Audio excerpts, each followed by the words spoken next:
Hello viewers, welcome back to our channel ticket counter. ఈ రోజు ఈ వీడియోలో 2023 లో కన్నడ లాంగ్వేజ్ లో రిలీజ్ అయిన ఒక రొమాంటిక్ డ్రామా మూవీ స్టోరీని చూద్దాం. ఆ మూవీ పేరే లవ్ బర్డ్స్.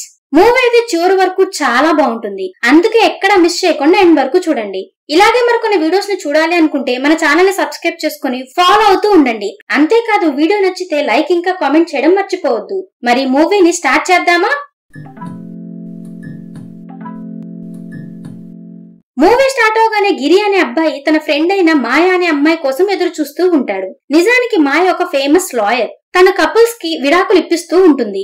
ఎలాంటి కేసు అయినా, ఆఖరికి ఎమ్మెల్యే కేసు అయినా కూడా మాయా తన పద్ధతిలో కేసుని డీల్ చేస్తూ గెలిపిస్తూ ఉంటుంది. అలా మాయ గిరిని కలవడానికి రాగా గిరి మాయను చూసి, నాకు తెలిసిన భార్యాభర్తలు ఉన్నారు, వారు విడాకులు తీసుకోవాలని అనుకుంటున్నారు, వాళ్ళిద్దరూ నా క్లోజ్ ఫ్రెండ్స్, వాళ్ళిద్దరూ విడిపోకుండా మనిద్దరం ఒకటి చేయాలి, వాళ్ళిద్దరికి విడాకులు వచ్చేలా అస్సలు చేయకూడదు అని అంటాడు. అది విన్న మాయ గిరిని చూసి, ఎక్కడున్నారు ఆ కపుల్, నేను వాళ్ళని కలవచ్చా అని అంటుంది. అది విన్న గిరి ఎదురుగా అటు చూడమని మాయకి సైగ చేస్తాడు. దాంతో మాయ అటు చూడగా ఆ భార్యాభర్తలు సోఫాకు అటువైపు ఒకరు ఇటువైపు ఒకరు కూర్చొని ఉంటారు. నిజానికి భార్య పేరు పూజ, ఇంకా హస్బెండ్ పేరు దీపక్. దాంతో మాయ పూజ అండ్ దీపక్ లకి హలో చెప్పి, మీ ఫ్రెండ్ గిరి మిమ్మల్ని ఇద్దరిని ఒకటిగా కలపమని చెప్పాడు అని అంటుంది. మాయా మాటలు విన్న పూజ అండ్ దీపక్లు ఇద్దరు గిరి మీద కోపడతారు.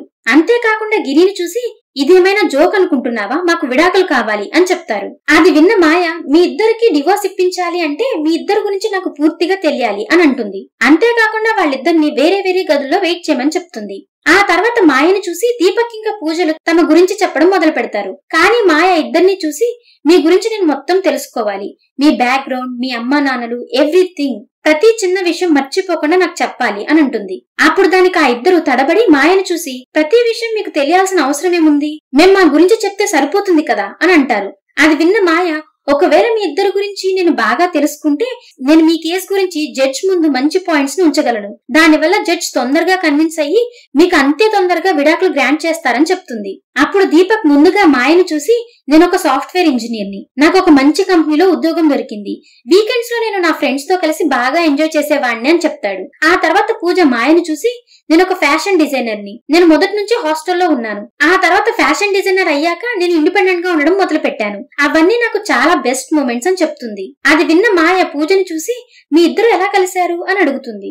అప్పుడు పూజ మాయతో, మేమిద్దరం ఒక మ్యాట్రిమనీ సైట్ లో కలిశాం, ఆ తర్వాత నేను దీపక్ ఒక రెస్టారెంట్ లో కలుద్దామని ప్లాన్ చేశామని చెప్తుంది. పూజ మైండ్ లో దీపక్ గురించి చాలా ఎక్స్పెక్టేషన్స్ ఉండేవి. అవేంటంటే ఫైనాన్షియల్ సెక్యూరిటీ, పంచువాలిటీ, పేషెన్స్, ఇలా చాలా మంచి హ్యాబిట్స్ దీపక్ లో ఉన్నాయని తను అనుకుంటుంది. కానీ దీపక్ అలాంటి వాడు కాదు. ఆ తర్వాత దీపక్ ఇంకా పూజ రెస్టారెంట్ లో కలుస్తారు. కానీ దీపక్ మాత్రం అనుకున్న సమయం కన్నా ఒక గంట లేట్ గా వస్తాడు. అంతేకాదు, రెస్టారెంట్ లో తినేసిన తర్వాత దీపక్ బిల్ పే చేయకుండా ఏదో ఒక సాకు చెప్తాడు. అప్పుడు పూజని ఆ రెస్టారెంట్ బిల్ ని పే చేస్తుంది. కానీ ఈ రెండు ఇన్సిడెంట్ తర్వాత పూజ మనసులో దీపక్ అసలు ఏ పనికైనా పనికొస్తాడా అని సందేహం వస్తుంది. ఆ తర్వాత పూజ ఇంకా దీపక్ లో ఒక బార్ కి వెళ్తారు.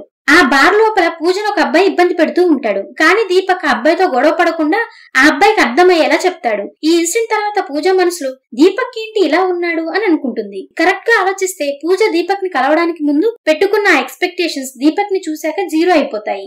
ఆ తర్వాత పూజ అక్కడి నుంచి వెళ్లిపోతుంది. పూజ వెళ్లిపోయిన తర్వాత దీపక్ ఇందాక పూజని ఇబ్బంది పెట్టిన అబ్బాయిని బాగా కొడతాడు. ఆ తర్వాత అబ్బాయి దీపక్ ని చూసి, పూజ నిన్ను కేవలం టెస్ట్ చేస్తుంది, నిన్నే కాదు పూజ చాలా మంది అబ్బాయిలను టెస్ట్ చేస్తుంది, అలా అందరినీ టెస్ట్ చేసిన తర్వాత ఎవరైనా తనకి నచ్చితే పెళ్లికి ఓకే అని చెప్తుంది అని అంటాడు. ఆ తర్వాత పూజ దీపక్ వాళ్ళ అమ్మకు ఫోన్ చేసి నోటికి వచ్చినట్లు మాట్లాడుతుంది. దాంతో ఈ విషయం దీపక్ కి తెలియగానే దీపక్ పూజకి ఫోన్ చేస్తాడు. కానీ పూజ దీపక్ కాల్స్ ని అస్సలు లిఫ్ట్ చేయదు. దాంతో ఆ తర్వాత రోజు పూజ మాల్ లో షాపింగ్ చేస్తూ ఉండగా అక్కడికి దీపక్ వచ్చి, నువ్వు నన్ను టెస్ట్ చేసావు కదూ, నువ్వు ఎలాంటి అబ్బాయి కోసం వెతుకుతున్నావో అలాంటి అబ్బాయి నీకు అస్సలు దొరకడు, నేను ఛాలెంజ్ చేసి చెప్తున్నా అని అంటాడు. అది విన్న పూజ దీపక్ ని చూసి, నీ ఛాలెంజ్ ని నేను యాక్సెప్ట్ చేస్తున్నా, నేను ఇష్టపడిన అబ్బాయి కోసం వెతుకుతాను, అలాంటి అబ్బాయినే వెతికి పెళ్లి చేసుకుంటానని చెప్తుంది. ఆ తర్వాత రోజు పూజ పెళ్లి చూపుల కోసం ఒక అబ్బాయిని కలవడానికి ఇంతకు ముందు దీపక్ ని కలిసిన రెస్టారెంట్ కే వస్తుంది. ఆ అబ్బాయి తన గురించి పూజకి చెప్పడం మొదలు పెడతాడు. కానీ పూజకి మాత్రం దీపక్ తో మాట్లాడిన మాటలే గుర్తుకొస్తూ ఉంటాయి. సరిగ్గా అప్పుడే పూజకి తను దీపక్ ని ఇష్టపడుతున్న విషయం అర్థమవుతుంది. దాంతో పూజ ఆ రెస్టారెంట్ నుంచి బయటికి రాగా అక్కడ దీపక్ కనిపిస్తాడు. అప్పుడు పూజ దీపక్ ని చూసి, నువ్వెలా చెప్పావో అలానే జరుగుతుంది అని చెప్పి దీపక్ ని ప్రేమిస్తున్న విషయం చెప్తుంది. దాంతో దీపక్ కూడా పూజ లవ్ ని యాక్సెప్ట్ చేస్తాడు. అలా పూజ ఇంకా దీపక్లు తమ పెళ్లి కోసం షాపింగ్ చేస్తూ ఉంటారు. పూజ ఆ సమయంలో దీపక్ కి తన డ్రీమ్ గురించి చెప్తుంది. ఆ డ్రీమ్ ని పెళ్లి తర్వాత ఫుల్ఫిల్ చేసుకోవాలని అనుకుంటూ ఉంటుంది. అంతేకాకుండా పూజ దీపక్ ని చూసి, మన ఇంట్లో kitchen, dining table, living room అన్ని ఓపెన్ గా ఉండాలి. అలాగే మన బెడ్రూమ్ కొంచెం రొమాంటిక్ గా ఉండాలి. అంతేకాదు ఒక రూమ్ లో హోమ్ థియేటర్ కూడా ఉండాలి. అందులో మనం ప్రొజెక్టర్ తో వీకెండ్స్ లో మంచి మూవీస్ చూడొచ్చు. ఇంతేకాదు నాకు ఇంకొక డ్రీమ్ ఉంది. మన ఇల్లు మౌంటైన్స్ పైన ఉండాలి. మన దగ్గర ఒక కార్ కూడా ఉండాలని చెప్తుంది. అలా పూజ తన ఫ్యాంటసీస్ అన్ని చెప్పగా దీపక్ వాటన్నిటికీ సరే అని చెప్తాడు. అలా కొన్ని రోజులకి దీపక్ ఇంకా పూజలు పెళ్లి చేసుకుంటారు. పెళ్లి తర్వాత దీపక్ ఇంకా పూజ వాళ్ళ ఫ్లాట్ కి షిఫ్ట్ అవడానికి వెళ్తూ ఉంటారు. దారిలో దీపక్ పూజను చూసి నా ఫ్లాట్ ని నేను సేల్ చేశాను అని చెప్తాడు. దానికి పూజ దీపక్ మీద చాలా కోపంగా ఉంటుంది. అంతేకాకుండా పూజ దీపక్ ని చూసి నువ్వు నా అంగీకారం లేకుండా అలా ఎలా చేశావు అని అడుగుతుంది. కానీ దీపక్ పూజని తన ఫ్రెండ్ ఫ్లాట్ కి పిలుచుకొని వెళ్తాడు. పూజ అప్పుడు తడబడుతూ ఉంటుంది. కానీ పూజ లోపలికి వెళ్ళగానే అది దీపక్ ఫ్లాట్ అని తెలుస్తుంది. నిజానికి దీపక్ తన ఫ్లాట్ ని తన ఫ్రెండ్ ఫ్లాట్ అని చెప్పుంటాడు. ఆ తర్వాత పూజ లోపలికి వెళ్తుంది. Living room, kitchen, dining room అంతా పూజ చెప్పినట్లుగానే అరేంజ్ చేసి ఉంటాయి. అంతేకాదు అక్కడ హోమ్ థియేటర్ విత్ ప్రొజెక్టర్ కూడా ఉంటుంది. దీపక్ ఆ ఫ్లాట్ ని మౌంటైన్స్ పైన కొని ఉంటాడు. అలాగే దీపక్ కార్ ని కూడా తీసుకుంటాడు. ఇదంతా చూసిన పూజ చాలా సంతోషపడుతుంది. ఆ తర్వాత పూజ ఇంకా దీపక్ ఇద్దరు కలిసి చాలా సంతోషంగా జీవిస్తూ ఉంటారు. ఇదంతా విన్న లాయర్ మాయ అంతా బానే ఉంది, ఎప్పటి నుంచి మీ మధ్య గొడవలు రావడం మొదలయ్యాయి అని అడుగుతుంది. దాంతో ఇద్దరు మళ్లీ చెప్పడం మొదలు పెడతారు. ఒకసారి పూజ ఇంకా దీపక్ లు కలిసి ట్రిప్ కి వెళ్తారు. అక్కడికి పూజ ఫ్రెండ్ మాధవి హస్బెండ్ కూడా వెళ్తారు. మాధవి హస్బెండ్ మాధవిని చాలా టార్చర్ చేస్తూ ఉంటాడు. అంతేకాకుండా తన మీద వాళ్ళ హస్బెండ్ చేయి కూడా చేసుకుంటాడు. అలా ఆ ట్రిప్ లో మాధవి హస్బెండ్ మాధవి మీద చేయెత్తుతాడు. దాంతో దీపక్ మాధవిని కాపాడుతాడు. ఆ తర్వాత దీపక్ మాధవి హస్బెండ్ ని బాగా కొడతాడు. నిజానికి ఆ ఇన్సిడెంట్ వల్ల పూజ దీపక్ మీద చాలా కోపడుతుంది. ఆ ఇన్సిడెంట్ దగ్గర నుంచి వీళ్ళు మాట్లాడుకోవడం చాలా తగ్గించేస్తారు. అంతేకాకుండా వీళ్ళిద్దరి మధ్య మనస్పర్ధలు పెరుగుతూ ఉంటాయి. అలా ఒక రోజు పూజ దీపక్ ని చూసి తన తండ్రి కోసం మెడిసిన్స్ ని కొరియర్ చేయమని చెప్తుంది. దానికి దీపక్ కూడా సరే అని అంటాడు. ఎందుకంటే దీపక్ ముందుగానే తన అమ్మకి కొన్ని గ్రోసరీస్ కొరియర్ చేయడానికి వెళ్తూ ఉంటాడు. కానీ దీపక్ వాళ్ళ అమ్మ గ్రోసరీస్ అయితే కొరియర్ చేస్తాడు, కానీ పూజ వాళ్ళ నాన్న మెడిసిన్స్ మాత్రం కొరియర్ చేయడం మర్చిపోతాడు. దాంతో పూజకి దీపక్ తన నాన్నగారి మెడిసిన్స్ కొరియర్ చేయలేదనే విషయం తెలిసి దీపక్ ఇంకా పూజల మధ్య గొడవ జరుగుతూ ఉంటుంది. గొడవ పెరుగుతుంది. ఈ గొడవ తర్వాత వాళ్ళిద్దరి మధ్య జరిగే కొన్ని మాటలు కూడా పూర్తిగా ఆగిపోతాయి. ఆ తర్వాత వీళ్ళిద్దరి తల్లిదండ్రులకి వీళ్ళిద్దరి మధ్య గొడవ అయిందని తెలుసుకొని ఆ గొడవని పరిష్కరించడానికి దీపక్ ఇంకా పూజల పేరెంట్స్ ఇంటికి వస్తారు. అంతేకాదు అక్కడే కొన్ని రోజులు ఉండాలని వాళ్ళ పేరెంట్స్ డిసైడ్ చేస్తారు. దాంతో దీపక్ ఇంకా పూజలు ఇద్దరు వాళ్ళ పేరెంట్స్ ని డిస్రెస్పెక్ట్ చేయడం మొదలు పెడతారు. కానీ వాళ్ళందరి ముందు ఒక్కటిగా ఉన్నట్లు బిహేవ్ చేస్తూ లోపల మాత్రం వేరువేరుగా ఉంటూ గొడవ పడుతూ ఉంటారు. అలా కొన్ని రోజులు గడవగా దీపక్ ఇంకా పూజల పేరెంట్స్ మధ్య కూడా వాదన జరగడం మొదలవుతుంది. ఆ వాదన గొడవగా చేంజ్ అవుతుంది. ఆ తర్వాత పూజ తండ్రి పూజను చూసి అక్కడి నుంచి తీసుకుని వెళ్లిపోతాడు. ఈ విషయాలన్నీ తెలుసుకున్న లాయర్ మాయ దీపక్ ఇంకా పూజల మధ్య ప్రాబ్లమ్స్ ఎందుకు వచ్చాయో అర్థం చేసుకుంటుంది. దీపక్ ఇంకా పూజ తమ ప్రాపర్టీస్ గురించి కూడా బాధపడుతూ ఉంటారు. అంతేకాదు విడాకులు తీసుకున్న తర్వాత ఆ డబ్బు, జ్యువెలరీ ఎలా డివైడ్ చేసుకోవాలని ఆలోచిస్తారు. దాంతో ఇది డిసైడ్ చేయడానికి కూడా లాయర్ మాయని చూస్ చేసుకుంటారు వీళ్ళు. అలా దీపక్ ఇంకా పూజ ఇద్దరు మాయని చూసి మా విడాకుల తర్వాత మా ప్రాపర్టీస్ మా ఇద్దరికి ఈక్వల్ గా డివైడ్ చేసి ఇవ్వాలని చెప్తారు. దానికి మాయ కూడా ఒప్పుకుంటుంది. దాంతో ఆ ఇద్దరు తమ ప్రాపర్టీస్ ని సేల్ చేయడానికి మాయతో కలిసి వెళ్తారు. సరిగ్గా అక్కడ పూజ కొంతమంది వెధవలతో వాదిస్తూ ఉంటుంది. అప్పుడు ఆ వెధవలు పూజని ఏడిపించడం మొదలు పెడతారు. దాంతో పూజ గిరిని పిలుస్తుంది. కానీ ఆ అబ్బాయిలు గిరిని కూడా కొడతారు. దాంతో దీపక్ ఆ అబ్బాయిల దగ్గరికి వచ్చి వాళ్ళని బాగా కొట్టి పూజను చూసి అమ్మాయిలు ఎక్కువగా మాట్లాడకూడదు, ప్రతిసారి నిన్ను కాపాడడానికి నేనుంటానా ఏంటి అని అంటాడు. ఈ విధంగా వాళ్ళు తమ ప్రాపర్టీస్ ని సేల్ చేసే సమయంలో వాళ్ళ పాత జ్ఞాపకాలు గుర్తుకు వస్తూ ఉంటాయి.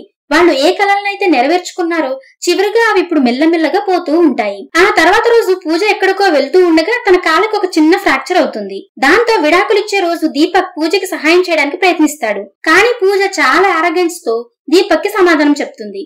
అంటే దీపక్ మనసులో ఇప్పటికీ పూజ అంటే చాలా ఇష్టం ఉందని మనకు అర్థమవుతుంది. కానీ పూజ దీపక్ యాటిట్యూడ్ చూపిస్తూ ఉంటుంది. ఆ తర్వాత చివరిగా ఇద్దరికి డివోర్స్ వచ్చేస్తాయి. దాంతో దీపక్ ఇంకా పూజలు తమ ఇళ్లకి బయలుదేరతారు. కానీ అప్పుడే వర్షం చాలా ఎక్కువగా కురుస్తూ ఉంటుంది. పూజ వర్షంలో తడవడాన్ని దీపక్ చూస్తాడు.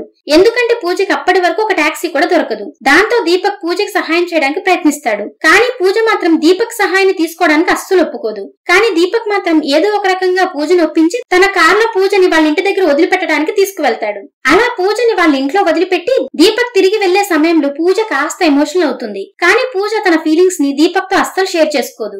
ఈ విధంగా దీపక్ ఇంట్లో నుంచి వెళ్తూ ఉండగా వెనక నుంచి పూజ దీపక్ ని పిలవడానికి ప్రయత్నిస్తుంది.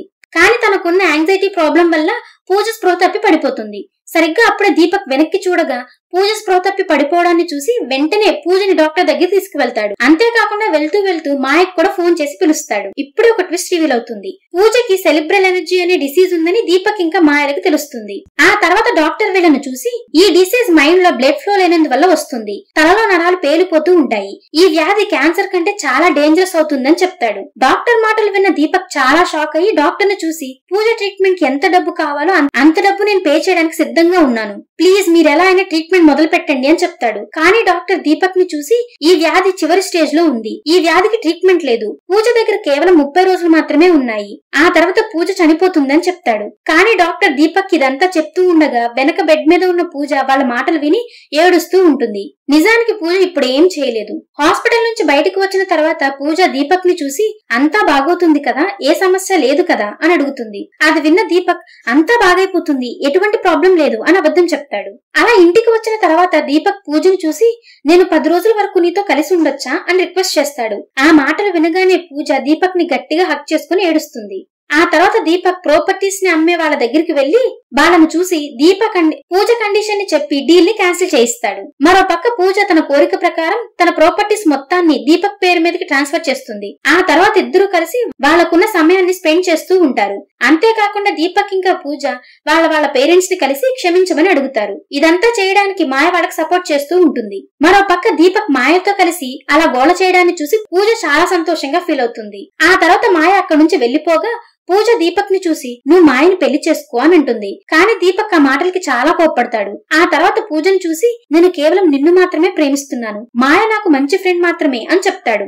సరిగ్గా అప్పుడే అక్కడికి మాయ వస్తుంది. నిజానికి వాళ్ళిద్దరి మాటలు మాయ వినేస్తుంది. ఆ తర్వాత అక్కడి నుంచి కోపంలో వెళ్లిపోతుంది. ఆ తర్వాత పూజకి మళ్లీ యాంగ్జైటీ అవుతుంది. అలాగే దీపక్ పూజని వేరే హాస్పిటల్ కి తీసుకొస్తాడు. అంతేకాకుండా మాయకు ఫోన్ చేస్తాడు. కానీ మాయ ఈసారి దీపక్ ఫోన్ కాల్ ని ఆన్సర్ చేయదు. అప్పుడు ఆ హాస్పిటల్ ని డాక్టర్ వీళ్ళని చూసి ఇది ఒక నార్మల్ యాంగ్జైటీ, దీనికి భయపడాల్సిన పనేం లేదు అని చెప్తాడు. దాంతో డాక్టర్ మాటలు విని దీపక్ చాలా రిలాక్స్ గా ఫీల్ అయ్యి పూజను తీసుకుని ఇంతకు ముందు తనని ట్రీట్ చేసిన డాక్టర్ దగ్గరికి వెళ్తారు. ఆ తర్వాత దీపక్ డాక్టర్ ని చూసి నువ్వు ఇదంతా ఎందుకు చేశావు, నువ్వు పూజకి ఏదో డిసీజ్ ఉందని, తన లాస్ట్ స్టేజ్ లో ఇబ్బంది పడుతుందని, తను చనిపోతుందని ఎందుకు అబద్ధం చెప్పావు అని అడుగుతాడు. అప్పుడు ఆ డాక్టర్ వీళ్ళని చూసి నేను అబద్ధం చెప్పలేదు, ఏ రోగం గురించి మీకు చెప్పానో ఆ రోగం మాయకు ఉంది, ఇదంతా చేయమని మాయనే నాకు చెప్పింది అని అంటాడు. ఆ తర్వాత దీపక్ కి మాయ వీడియో కాల్ చేసి వీడియోలో మాయ దీపక్ ని చూసి మీ ఇద్దరిని కలపడానికి నేను అబద్ధం చెప్పాను, మీ ఇద్దరు ఎప్పుడూ కలిసే ఉండాలని నేను కోరుకుంటున్నాను, నేను ఇంతవరకు ఏ కేసుని ఓడిపోలేదు, బట్ మీ కేసులో నేను ఓడిపోవాలని అనుకుంటున్నాను, ఎందుకంటే మీరు నాకు కేవలం క్లయింట్స్ మాత్రమే కాదు అంతకంటే ఎక్కువ అని చెప్తుంది.